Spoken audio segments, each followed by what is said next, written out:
Hey friends, welcome to the first episode of Short Rest Studios. My name is Judd, and today we're going to talk about the new Dungeons & Dragons starter set, Dragons of Stormwreck Isle.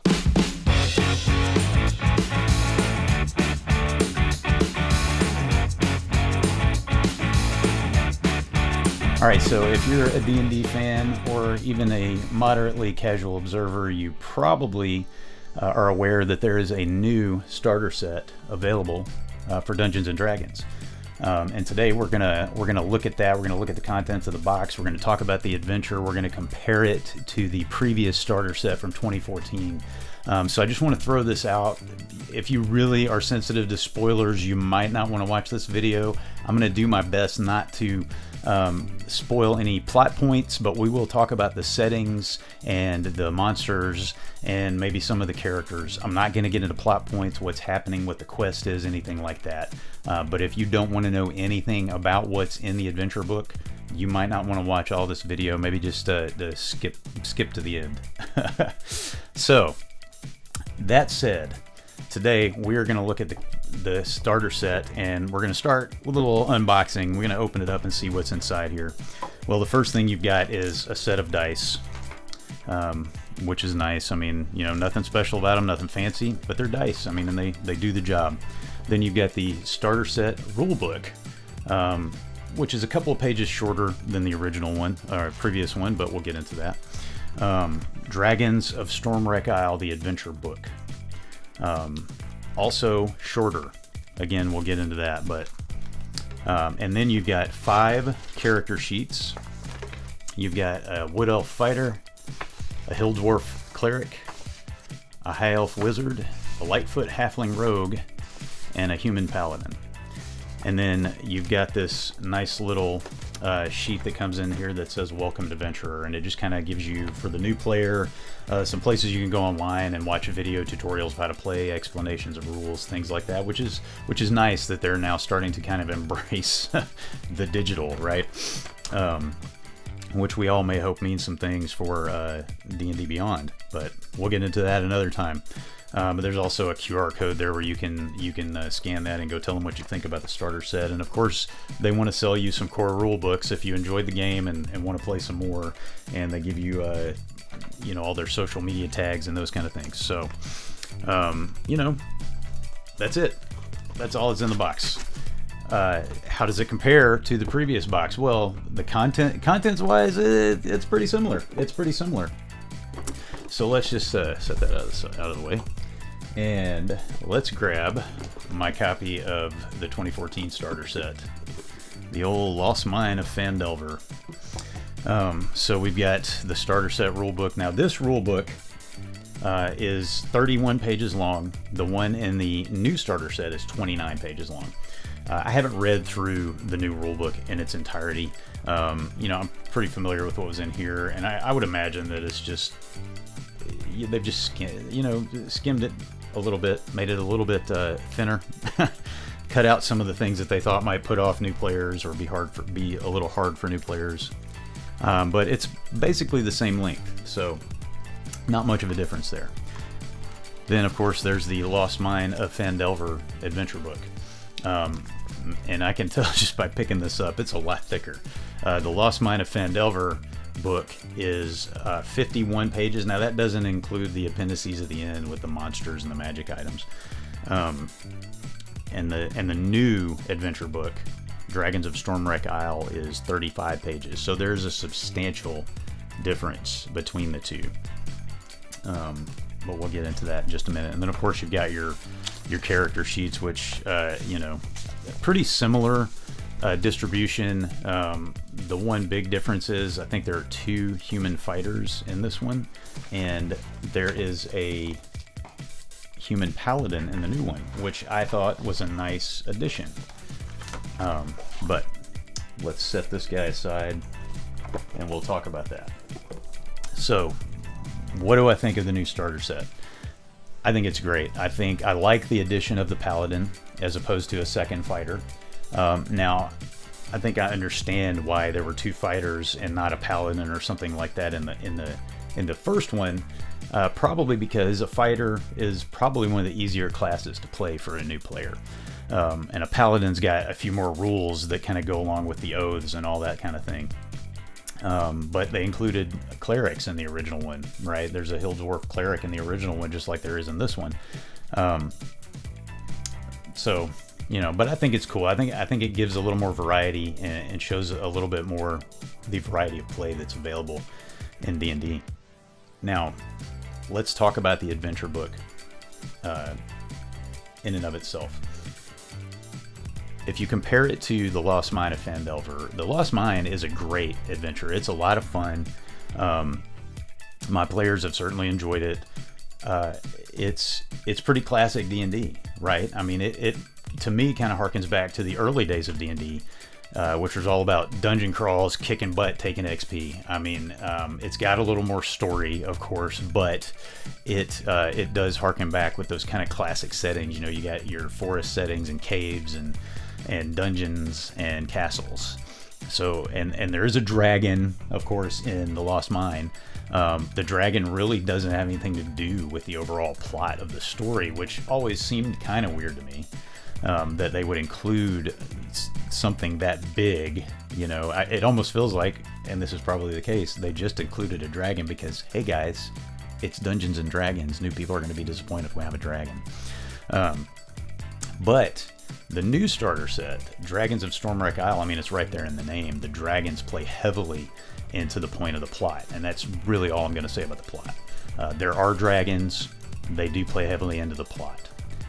They influence the land around them. There are magical effects on the setting that are caused by the dragons. You know, that's a win to me. Some other things about it.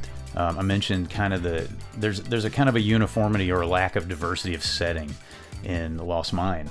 In Dragons of Stormwreck Isle, man, it's an island setting. There are shipwrecks. There are sea caves. There's this kind of cool observatory that's out on the water. You know, I really dig the setting. It's just a lot of fun and a lot more intriguing to me than the Lost Mines setting. The variety of creatures in the new starter set, man. You've got, you know, in the Lost Mine you had goblins and hobgoblins and bugbears and zombies, you know, and of course there was the one Druo elf, right? But it was pretty classic, again, classic D&D. And like, I understand that, like at the time the thinking, I'm sure, was we want to show people what D&D are about, so what D&D is about, so here's the classic stuff.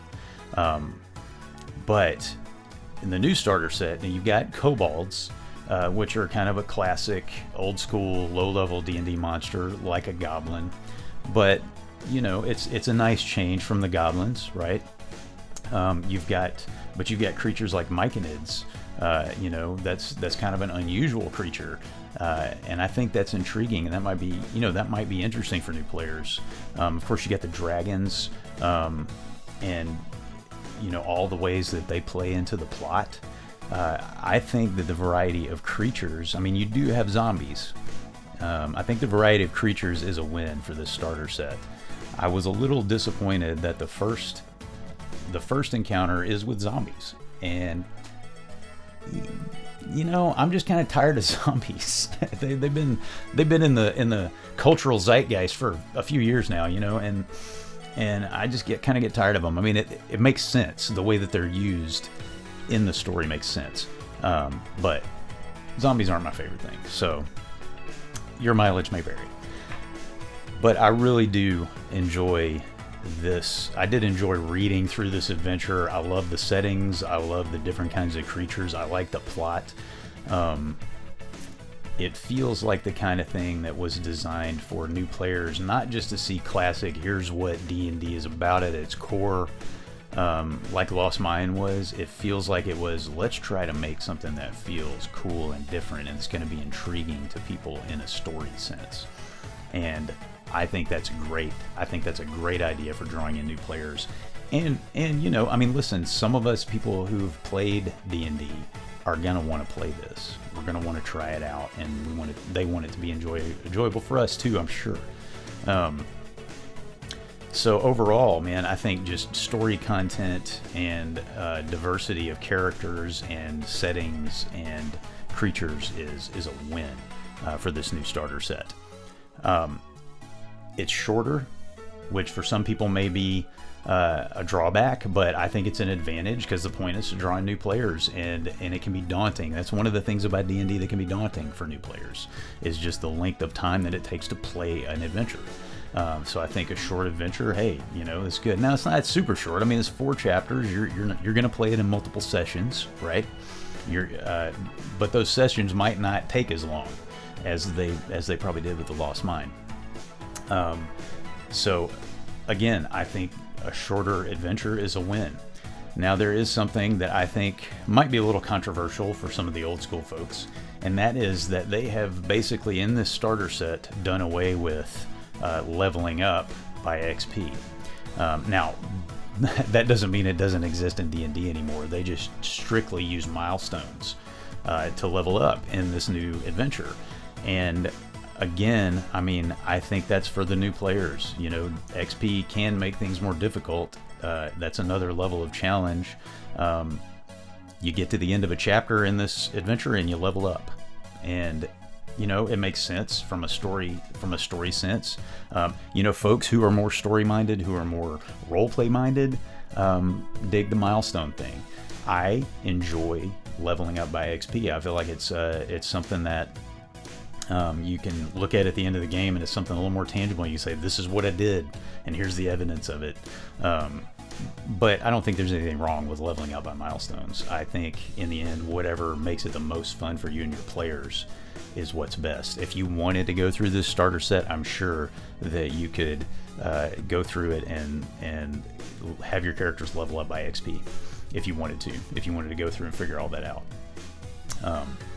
In the end, this new starter set from D&D Wizards of the Coast, I feel like is a win. Fun factor, man, I give it an 8 out of 10. That's without having actually played it. I've read through it. I enjoyed it. I like the story. I like the settings. I like the creatures.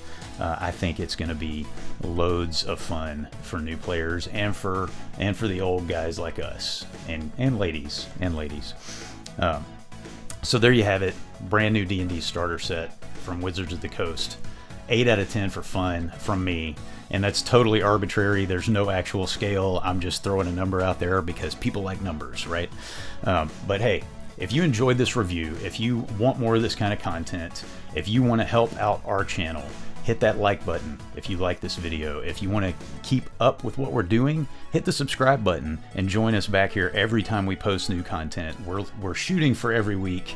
My friend Scott and I, who's helping me run this channel, and but we'll see, right? We'll see. It's a new thing for us. But hit like, hit subscribe, and keep up with us. And if you go to our website, shortrest.wordpress.com, there's a shop page there. And if you are into crafting, if you are into 3D printing, any of those things that are kind of adjacent hobbies to playing tabletop games, help us out by using our shop link. We're Amazon associates, and you can shop from that page and buy your stuff on Amazon, and we get a little kickback out of Jeff Bezos's pocket. So, but don't forget, like and subscribe right here on YouTube, and we'll see you next time on Short Rest Studios.